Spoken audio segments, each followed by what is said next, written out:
Finally পৌঁছে গেলাম। ঘর এনাদের, এটা আমার দিদির মেয়ের বাড়ি। একটা ঘর, এটা ডাইনিং, একটা ঘর, এটা কিচেন। এইটা আমার দিদির মেয়ে, তাকাও। এখানে রাত হয়ে গেছে, এখানে পুরো দেখা পুরো উঠোন আছে এখানে বড়। এখানে কাঠের চুলা আছে রান্না করার জন্য, ওইদিকে কল। তো এই যে লস্যি দিয়েছে, তা নাও শুরু করো।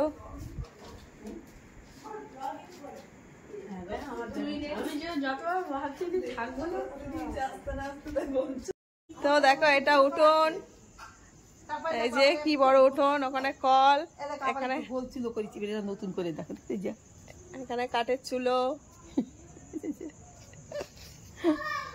এরকম উঠোন থাকতে কি সুন্দর ভালো লাগে বলো দেখতে। আমাদের এসব নেই। এখানে দেখো আবার কত সুন্দর গাছ বসিয়েছে, টমেটার, তাই তো? হ্যাঁ, তুলসী গাছ, এই অ্যালোভেরা। ওদিকে অন্ধকার তো দেখাচ্ছে। একটা টমেটো পেকেছে দেখো। হ্যাঁ দেখেছি।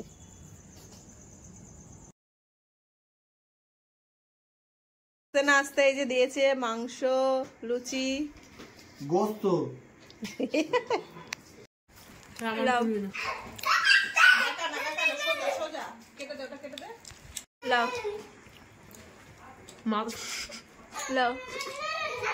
আমার চশমাটা খোল, চশমাটা খোল। মাংস খাচ্ছি, খাওয়া দাওয়া শুরু।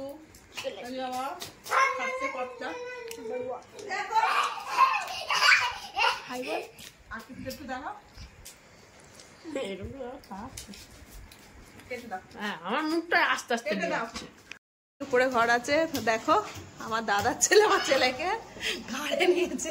পাগল, পড়ে গেলে বুঝতে পারবি। খুব সুন্দর লাগছে এটা। উপরে ঘর আছে, এখানে আমার দিদির মেয়ে থাকে।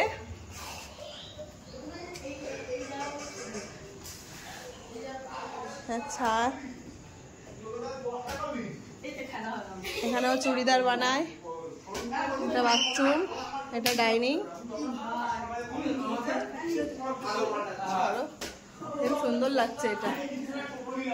বাবা, এটা কি আদিম যুগের ঘড়ি নাকি? এখানে টিভি ক্যাবিনেট, রুম, দিদির মেয়ে।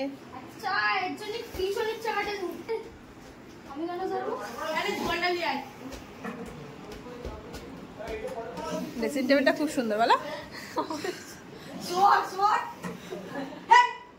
মেয়েদের মেকআপের জায়গাটা আগে সুন্দর হওয়ার চাই, এটা সুন্দর হলে আর কিছু চাই না।